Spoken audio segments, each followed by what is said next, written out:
We are looking at how to pronounce this irregular verb, the three forms of the verb to have.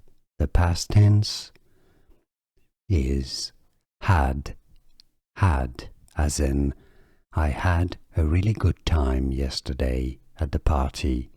Had.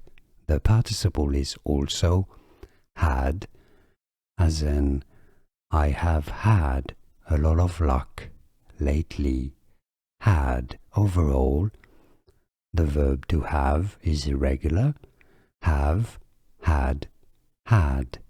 Have, had, had. And now you know. Like this video if you found it useful. I appreciate your support, and here are videos for you here to practice and learn all the irregular verbs that are most commonly used in English.